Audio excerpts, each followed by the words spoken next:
하나님 말씀은 사무엘상 24장 말씀입니다. 사무엘상 24장 8절부터 좀 본문이 깁니다만 22절까지, 22절은 다 함께 읽겠습니다. 제가 먼저 읽을게요. 그 후에 다윗도 일어나 굴에서 나가 사울의 뒤에서 외쳐 이르되 내 주 왕이여 하매 사울이 돌아보는지라 다윗이 땅에 엎드려 절하고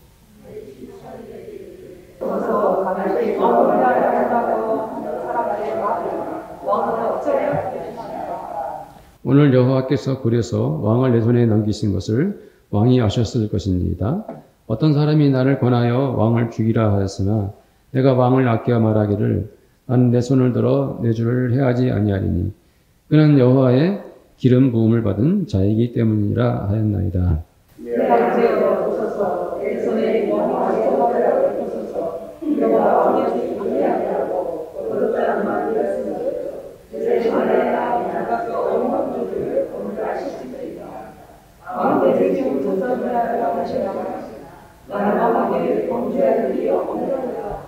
여호와께서는 나와 왕 사이를 판단하사 여호와께서 나를 위하여 왕에게 보복하시려니와 내 손으로는 왕을 해하지 않겠나이다.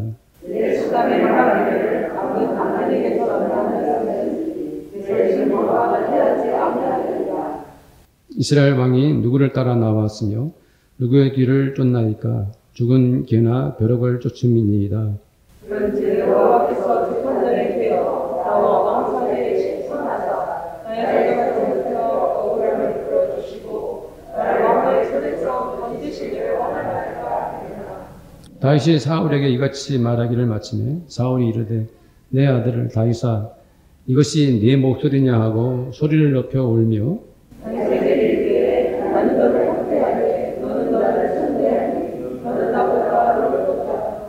네가 나 선대한 것을 오늘 나타내었나니 여호와께서 나를 내 손에 넘기셨으나 네가 나를 죽이지 아니하였도다.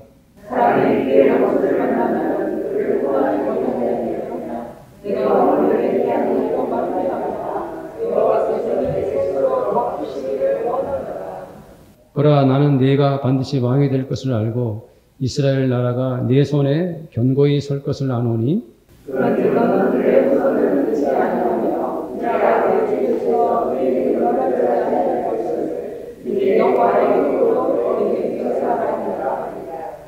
다윗이 사울에게 맹세하며 사울은 집으로 돌아가고 다윗과 그의 사람들은 요새로 올라가니라.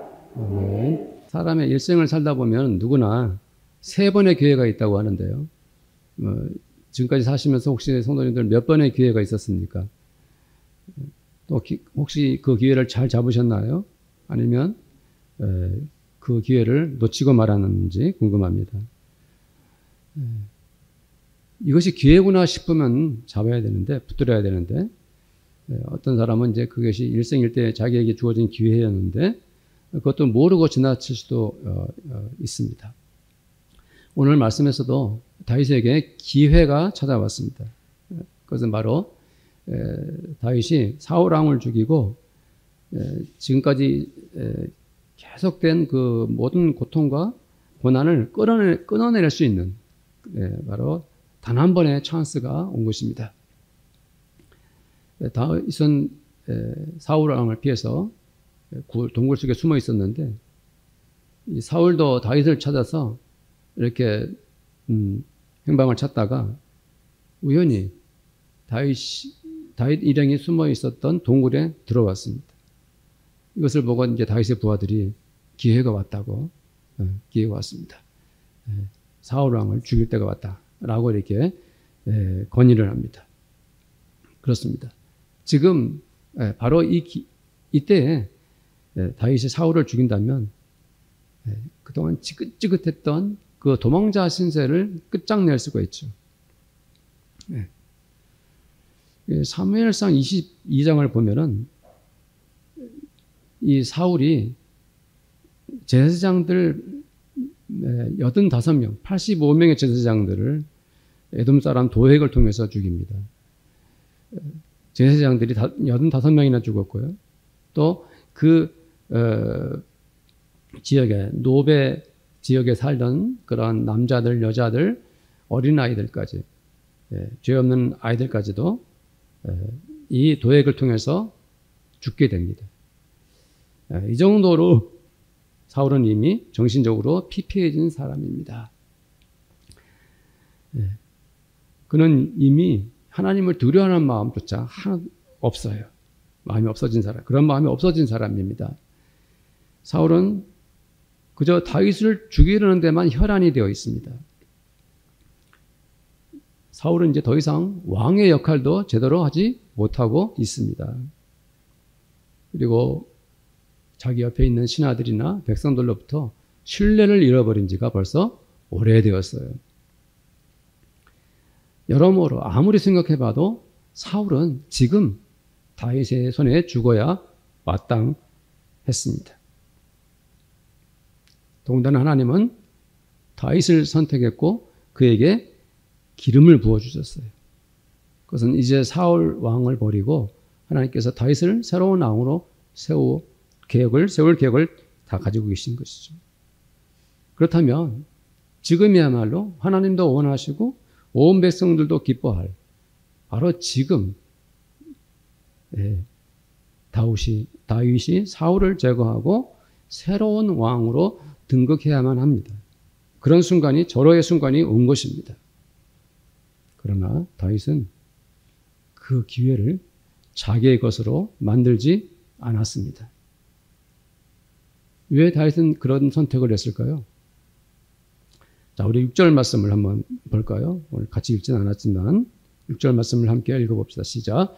자기 사람들에게 이르되 내가 손을 들어 여호와의 기름 부음을 받은 내 주를 치는 것은 여호와께서 금하시는 것이니 그는 여호와의 기름 부음을 받은 자가 됨이니이다.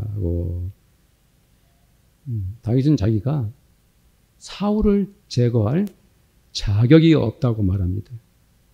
사울이 비록 타락한 왕이지만 그 왕을 기름 붓고 그 자리에 올리신 분은 여호와 하나님이시기에 자기는 결코 사울을 죽일 수 없다라고 말합니다. 그렇습니다. 그것은 도덕의 문제가 아닙니다. 양심의 결단의 문제도 아니고요. 권력 싸움도 아닙니다.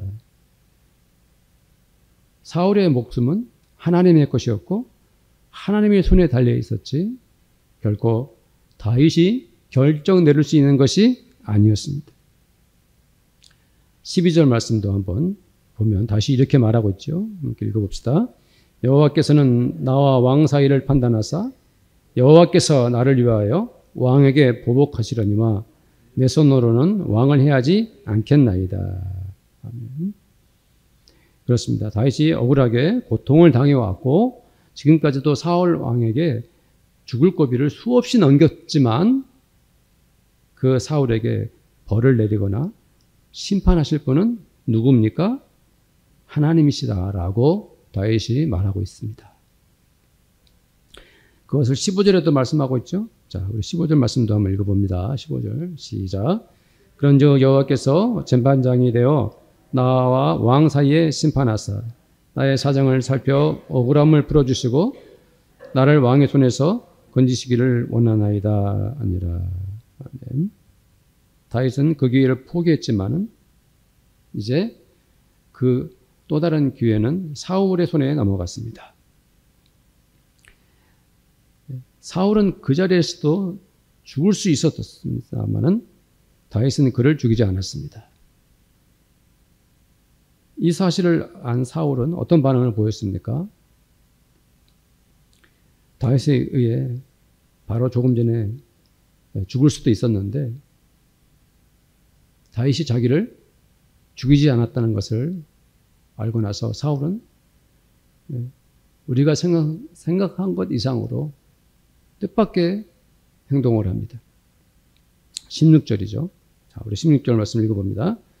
다윗이 사울에게 이같이 말하며 사울이 이르되 내 아들 다윗아 이것이 내 목소리냐 하고 소리를 높여 울며.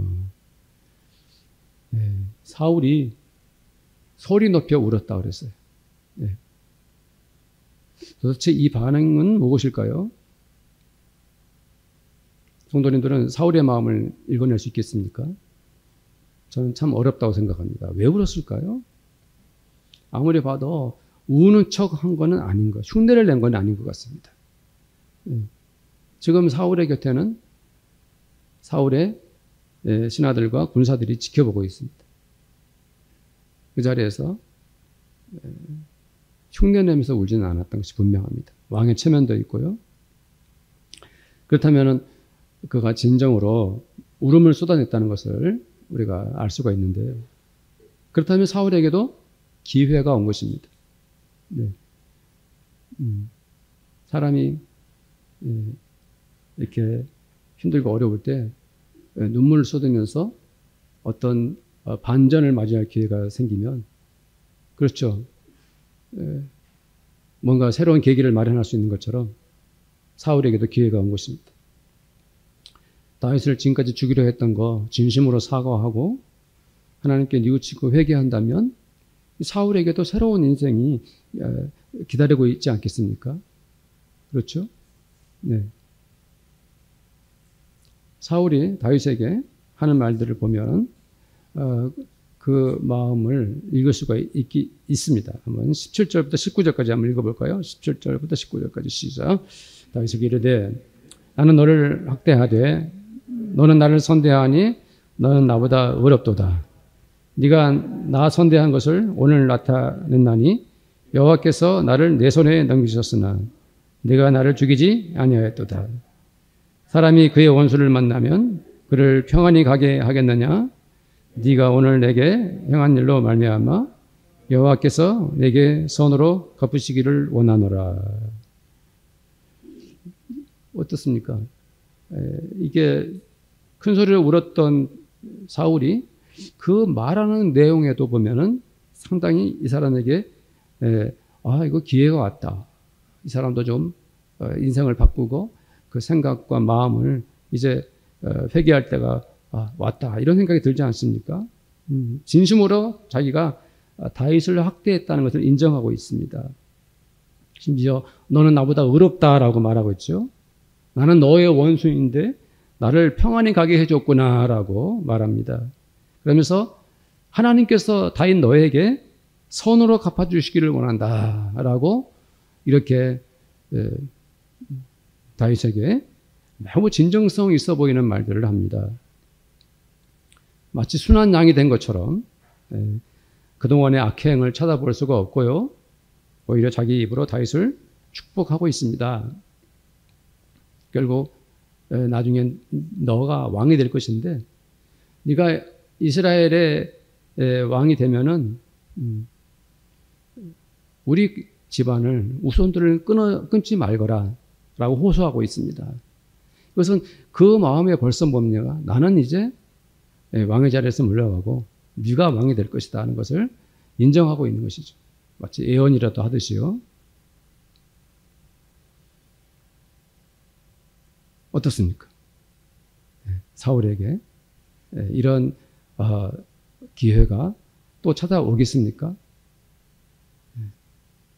그러나 안타깝게도 사울은 이렇게 하고 나서 또 다시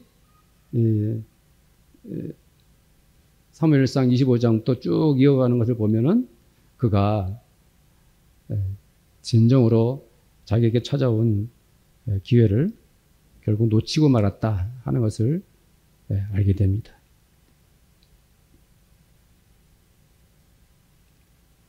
사울은 이제 한나라의 왕의 자리도 다윗에게 빼앗길 것을 다 알고 있습니다.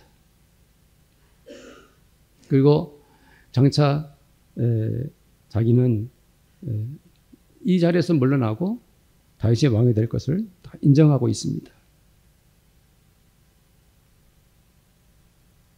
사울은 끝내 자기에게 주어진 기회를 자기 것으로 만들지 못했습니다. 크게 울고 다윗에게 감동적인 말을 했지만은 그때뿐이었습니다. 그것으로 끝이었습니다. 성도님들, 오늘 다윗과 사울을 보면서 어떤 생각이 듭니까? 다윗은 사울이 여호와의 손으로 기름 부음을 받은 사람이기 때문에 나는 그를 내 손으로 죽일 수 없습니다라고 말했습니다. 다윗은 한 사람 사울을 하나님과 연관시키고 있습니다. 사울은 그냥 인간 대 인간으로 보면 그냥 원수일 뿐이고 또 마땅히 내가 죽일 수 있는 권한이 있는 사람이고 그저 내 손에 제거될 그러한 적일 뿐입니다.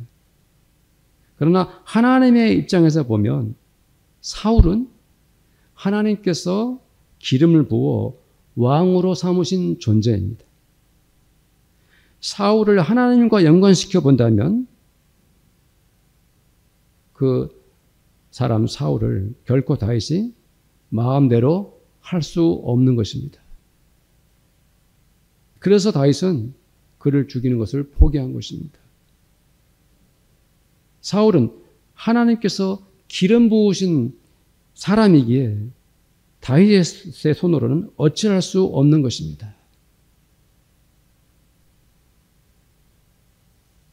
우리는 다윗의 시각으로 다윗의 눈으로 사람들을 볼 수 있어야 합니다. 그 말이 무슨 의미입니까? 가장 가까이에 있는 우리 교회 성도님들이 누구입니까? 옆에 계신 성도님들이 함께 예배드리는 분들이 누굽니까? 그냥 우리의 눈으로 보는 게 아니라 하나님의 입장에서 우리 주 예수 그리스도의 입장에서 보면 바로 우리 성도님들은 우리 주 예수 그리스도의 보혈의 피로 죄 씻음을 받아서 하나님의 자녀가 된 그러한 사람들입니다.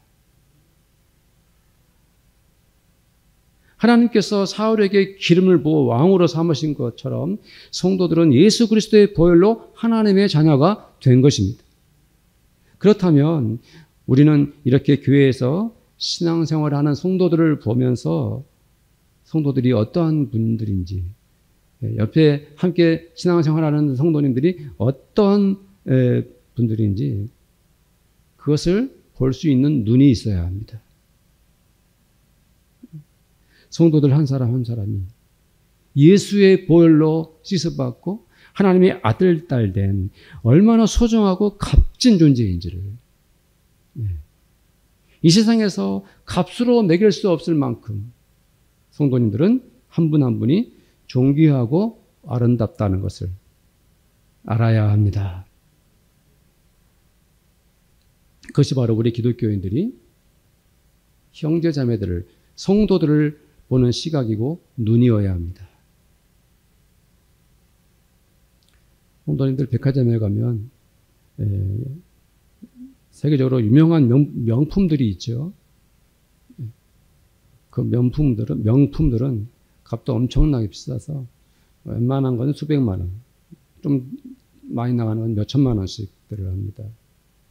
보석 상에 가면은 화려한 금은 보석들, 다이아몬드가 가득합니다. 그것들이 다 명품들인데, 그런데 겉모양은 비슷하게 만들었고 심지어 착각을 일으킬 정도로 이렇게 잘 만들어 놨는데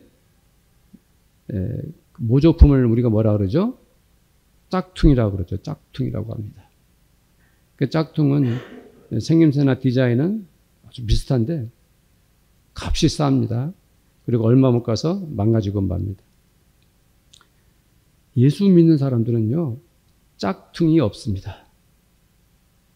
엉터리 모조품 같은 기독교는 이 세상에 없습니다.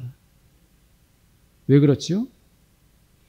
예수를 믿는 사람들은 누구라도 예외가 없이 예수 그리스도의 거룩한 십자가의 보혈로 전 인격의 씻음을 받아서 하나님의 아들, 딸들로 거듭났기 때문에 그 존재 자체가 한 명 한 명이 다 하나님의 아들이고 딸이고 소중하고 거룩한 것입니다.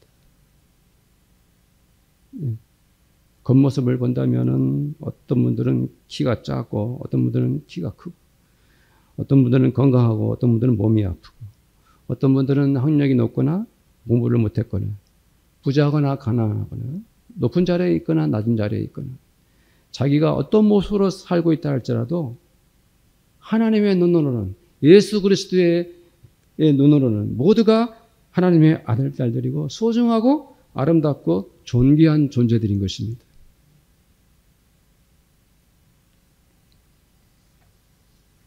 왜 그렇지요? 바로 우리 주 예수 그리스도께서 십자가에 피를 흘려 우리의 죄를 씻어주셨고 그 은혜로 우리가 거듭나서 하나님의 아들, 딸들이 되었기 때문에 우리는 그런 존귀한 존재인 것입니다. 그래서 우리가 성도들을 볼 때, 우리 성도님들 한 분 한 분을 볼 때, 그리고 다른 교회 성도들을 볼 때도 마찬가지고 이 세상의 모든 기독교인들을 볼 때 그렇게 봐야 합니다. 저들은 모두가 하나님의 은혜를 입은 사람들, 하나님의 아들, 딸들인 것, 가장 거룩한 존재, 존귀하고 아름다운 사람들이라는 것을 알아야 합니다. 그래서 2000년 전에 초기 교회, 예루살렘에서 교회가 시작됐을 때 그 교회 사람들이 예수 믿고 모여서 예배도 드리고 말씀도 배우고 그랬지만 또 그러면서도 같은 그 성도들끼리 가난하고 힘든 성도들이 있으면 자기들의 재산을 나누어서 가난하고 힘든 사람들에게 함께 공유를 했습니다. 그래서 배고프고 가난한 사람들이 없도록 최선을 다했습니다. 왜요? 한 형제자매이고 한 가족이고 한 공동체이기 때문에 그렇게 신앙생활을 시작한 것입니다. 다 소중하고 아름답고 거룩한 존재이기 때문에. 그렇다면 우리가 살과 같이 나를 괴롭히거나 나에게 막 죄를 짓거나 또 나와 상관없다 할지라도 악을 행하는 사람들, 예수 안 믿는 사람들 말입니다. 우리는 그들을 어떻게 봐야 합니까? 우리가 늘상 접하는 가까이에서 직장 생활하는 사람들, 주변에서 만나는 사람들, 인간관계를 겪어야 하는 수많은 사람들, 우여곡절이 많죠. 특별히 나에게 피해를 주거나 고통을 주는 사람들, 이런 사람들, 우리는 그 사람들을 어떻게 봐야 하겠습니까? 어떻게 봐야 하겠습니까? 이 동네를 다니다 보면은 4살, 5살 된 아이들, 이제 막 엄마 손잡고 걷기 잘하는 아이들을, 그래서 젊은 엄마들이 애를 데리고 이렇게 걸어가는 모습을 보면 얼마나 사랑스럽습니까? 그렇죠? 그래서 엄마랑 같이 막 얘기도 하고 걷는 모습이 너무 이뻐가지고 나는 뭐 처음 보는 애고 상관도 없는 애지만은 저뿐만 아니라 모두가 그러죠. 얼마나 예쁘고 사랑스럽습니까? 그렇죠. 아, 이쁘다 하고 말고 그러고 싶죠. 그러면 또 젊은 엄마는 자기 애기를 이뻐해 주면은 고맙습니다 하고 인사하고 이렇게 웃으면서 서로 이렇게 다니죠. 우리가 이렇게 아이들을 보면 우리의 마음이 저절로 흐뭇해지고 너무 사랑스럽죠. 그 아이에게 말을 걸고 싶고 그 아이를 번쩍 안아주고 싶습니다. 본능이죠. 왜 우리가 이렇게 그 아이를 보면 사랑스럽고 그렇게 정말 친절하게 그들을 대하는 것입니까? 왜 그럴까요? 물론 본능적으로 예쁘고 사랑스러우니까 그렇죠. 아이들이 귀엽고 예쁘니까 우리의 마음이 움직이겠죠. 그러나 좀 더 깊이 본다면 그 말도 맞지만 다른 까닭이 있습니다. 왜 그럴까요? 하나님은 사람을 만드실 때 이 사람의 인격에다가 하나님의 형상, 하나님의 성품을 심어주셨어요. 하나님의 모습대로 사람을 만드셨어요. 그래서 사람은 태어날 때부터 선하고 아름답고 존귀한 존재로 태어나는 거예요. 왜요? 그 안에 하나님의 성품이 있기 때문에, 하나님의 형상이 있기 때문에 그런 거예요. 그래서 태어난 순간부터 모든 인격체는 사랑스럽고 아름답고 존귀한 존재로, 자기 부모, 할아버지, 할머니만 그 아이를 이뻐하는 것이 아니라 주변의 사람들도 태어난 생명체를, 아이를 사랑스럽게 여기죠. 왜 그렇다고요? 인간이 태어날 때부터 무엇을 가지고 태어납니까? 하나님의 성품, 형상을 품고 태어나는 거예요. 그래서 그 존재가 아름답게 보이는 거예요. 우리가 인간을 존중하고 사람의 생명을 소중하게 여기고 그 사람을 사랑스럽게 여겨야 하는 그 이유가 바로 무엇입니까? 그 사람의 인격 속에 하나님의 성품, 하나님의 형상이 담겨 있기 때문입니다. 요즘에 학교 폭력 문제가 사회 이슈가 되고 있죠. 학교 폭력 때문에 중고등학교뿐만 아니라 초등학교에서도 그런 일들이 일어나고 있고 심지어 일부 교회에서도 그런 폭력이 일어나고 있습니다. 왜 이런 불행한 일들이 일어납니까? 그것은 처음부터 사람들이 사람을 보는 눈이 병들었기 때문입니다. 네. 자기보다 못해 보이고 못나 보이고 만만해 보이는 사람들, 내가 한번 주먹질하면 꼼짝 못할 그런 대상을 향해서 폭력을 휘두르는 거죠. 네. 사람이 사랑스럽고 소중한 존재로 비춰지는 것이 아니라 내가 무시하고 깔보고 폭력을 휘둘러서 괴롭혀야 할 존재로 보이는 것입니다. 사람의 눈이 병들어 있는 것입니다. 죄 때문에 그런 거죠. 자, 우리 레위기서 19장 14절 말씀을 한번 읽어볼까요? 여기 모니터에 나오죠? 한번 읽어봅시다. 시작. 너는 기먹은 자를 저주하지 말며 맹인 앞에 장애물을 놓지 말고 네 하나님을 경외하라. 나는 여호와이니라. 저 사람은 기먹은 사람이다. 에이, 기먹었네. 깔보거나 놀릴 수 없습니다. 저 사람이 앞을 못 보는 사람이라고 해가지고 우리는 그 사람을 괴롭힐 자격이 없습니다. 그 사람이 뚱뚱하고 살이 쪘다고 그 사람을 조롱할 수 없는 것입니다.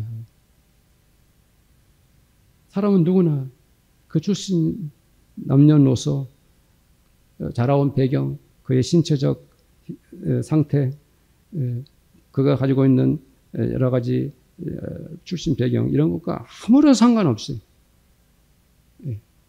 그 누구도 그 사람에게 폭력을 힘들거나 저주하는 것 있을 수가 없는 것입니다. 왜요? 그 사람의 인격 성품 속에 하나님의 형상과 성품이 담겨 있기 때문입니다. 가장 사악한 죄 중에 하나가 종교의 이름으로 사람을 억압하고 심지어 성폭력을 행하는 것이죠. 사람들을 종교의 이름으로 통제를 하고 신도들을 자기 쾌락의 수단으로 삼는 것이죠. 신도들을 자기 권력의 소모품으로 이용을 하는 것입니다. 왜 그렇습니까? 한 사람의 인격, 한 사람의 존재, 그 사람에게 하나님의 성품과 하나님의 형상이 닮아 있다. 이것을 무시한 그러한 인간이 타락한 데서 오는 죄상의 비극적인 모습들인 것입니다. 레위기서 19장 13절 말씀도 한번 함께 읽어봅시다. 시작. 너는 내 이웃을 억압하지 말며 착취하지 말며 품꾼의 삭을 아침까지 밤새도록 내게 두지 말며. 하나님께서 주신 이런 계명들은 왜 이런 계명을 주셨을까? 네가 고용주의고 네가 일을 시킨다 할지라도 그 일을 하는 사람들이 다 누구냐? 바로 하나님의 형상을 입은 존재들이다. 그러니까 소중하게 여겨라. 착취하지 말아라. 억압하지 말아라. 일을 했으면 그에 맞는 품삯을 반드시 주거라. 라고 말씀하고 있는 것입니다.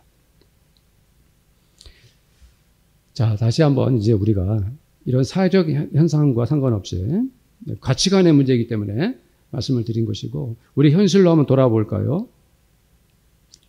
자, 우리 현실로 돌아와서 우리 성도님들이 사회생활을 합니다. 인간관계를 맺고 살아갑니다. 누군가 나를 괴롭힙니다. 지속적으로 나를 힘들게 합니다. 짜증나게 만들고 스트레스 받게 만들고 육체적, 금전적, 정신적 피해를 입히는 사람이 있습니다. 이 사람은 어떻게 대해야 할까요?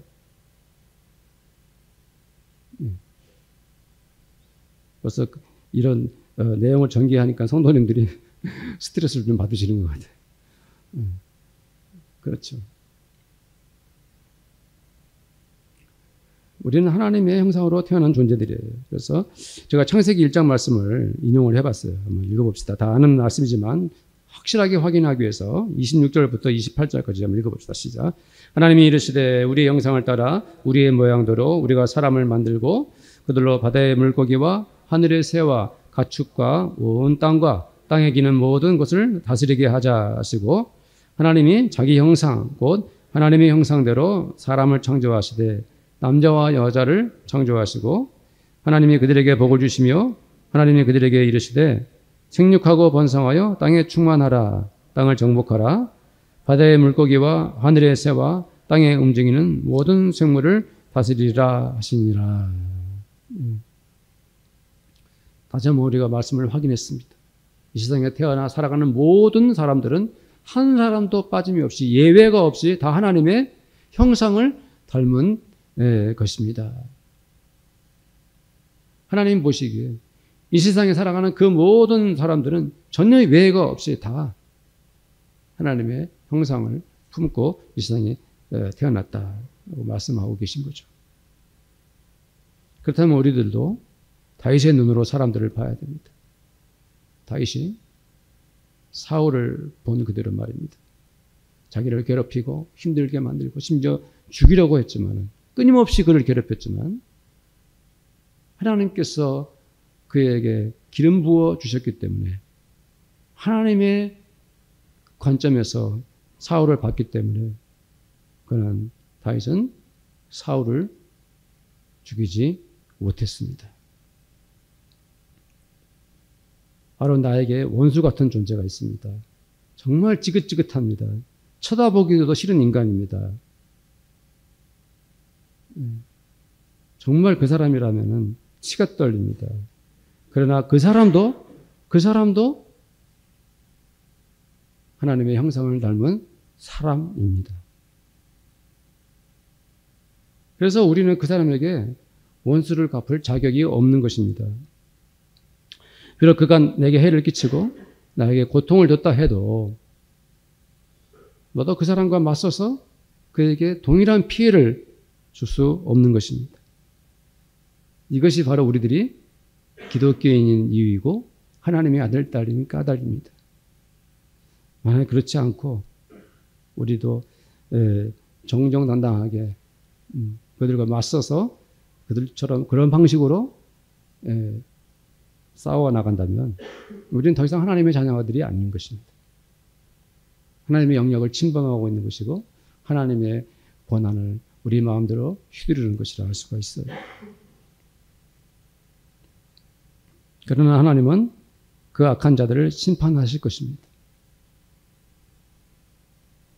사람을 판단하고 그에게 벌을 내리신 분은 내가 아니라 하나님이십니다. 그렇기 때문에 우리는 예수님 말씀하신 것을 기억하셔야 됩니다. 누군가가 네 오른뺨을 때리거든 왼뺨 맞을 준비를 하고 있어라. 같이 싸우지 말라고 말씀하셨어요. 레위기서 19장 18절 말씀 또 한번 읽어봅시다. 레위기서 19장 18절 시작. 원수를 갚지 말며 동포를 원망하지 말며 내 이웃 사랑하기를 네 자신과 같이 사랑하라. 나는 여호와이니라. 굉장히 오래된 하나님의 율법입니다. 아주 오래된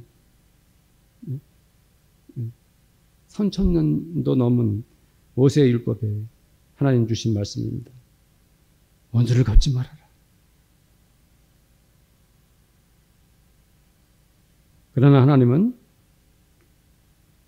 매우 공의롭고 무섭고 정직하신 분이십니다. 내가 나의 원수들에게 원수를 갚지 않더라도 하나님은 악을 행하는 자들을 심판하시고 또 그들에게 벌을 내리십니다. 그 일은 하나님이 하십니다.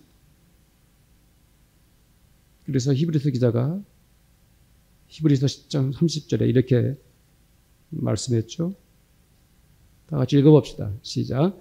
원수 갚는 것이 내게 있으니 내가 갚으리라 하시고 또다시 주께서 그의 백성을 심판하리라 말씀하신 것을 우리가 아노니.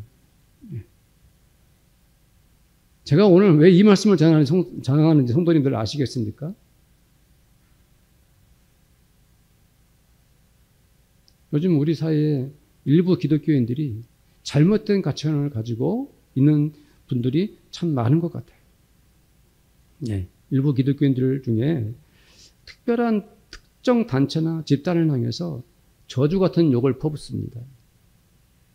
극단적인 언어와 또한 주장을 하고.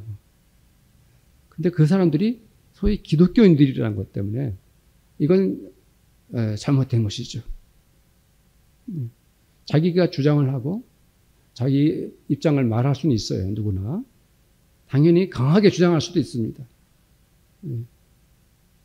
그러나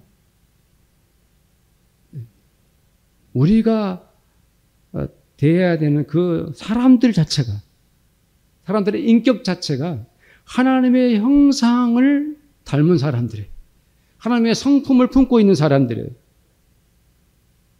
하나님의 주권과 하나님의 영역에까지 침범해가지고 그 사람들을 정죄하고 욕하고 하나님의 심판을 인간이 대신하는 것은 기독교인들이 할 일이 아니에요.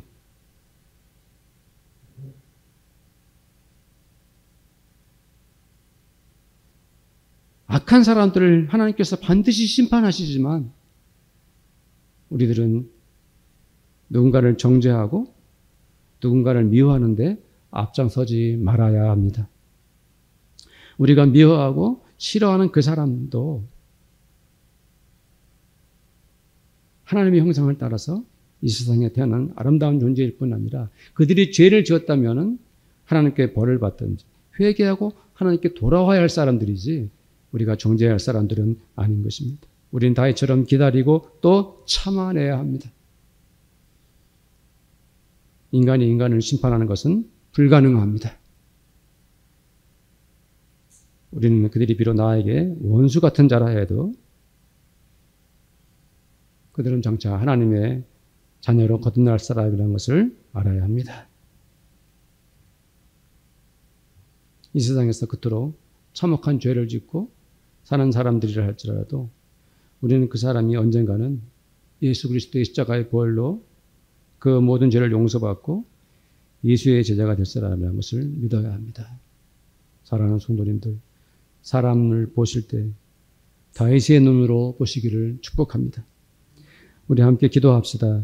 기도할 때 먼저는 교회 안에서 함께 교제 나누는 우리 성도님들이 너무도 사랑스러운 예수 그리스도의 아들, 딸들인 것을 우리가 기뻐합니다. 감사합니다라고 기도해 주시고 예수를 안 믿는 수많은 사람들 그들을 향해서 우리는 결코 정죄하거나 욕을 하거나 비난하지 않고 모두가 우리가 하나님의 성품을 다한 사람이라는 것을 기억하고 그렇게 우리가 사람들을 대하기를 원합니다. 기도합니다.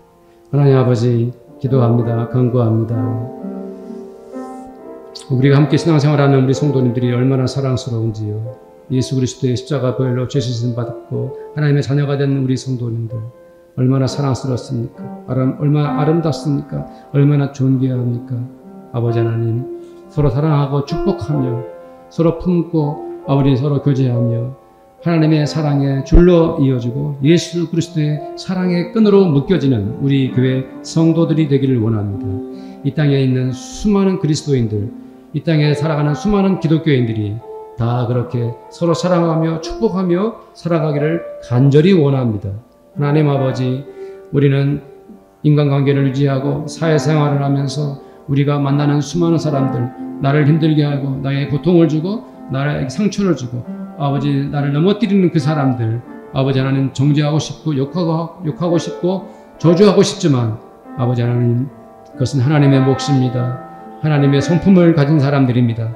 하나님의 아버지의 형상을 닮은 사람들입니다. 언젠가는 예수께 돌아와야 할 사람들이고 하나님의 자녀가 되어야 할 사람들입니다. 주님 욕하고 비난하고 저주하던 것을 멈추고, 오 주님, 우리는 그들을 진심으로 하나님의 아버지 마음으로, 하나님의 눈으로, 다윗의 눈으로 아버지 품어낼 수 있는 저희들이 되기를 원합니다. 주님 감사합니다. 우리 주 예수님의 이름으로 기도드립니다. 아멘. 지금은 우리를 예수 그리스도의 십자가의 보혈로 씻어주신 우리 주 예수님의 그 사랑하심과 하나님 아버지의 그 크신 사랑하심과 사람들을 사랑할 수 있는 마음을 베푸시는 성령님의 교제하심이 이 자리에 함께 예배드리는 모든 성도들과 성도들의 가정마다 그들이 땀 흘려 열심히 일하는 일터와 그리고 우리 교회 위에 지금부터 영원토록 함께 있을지어다. 아멘.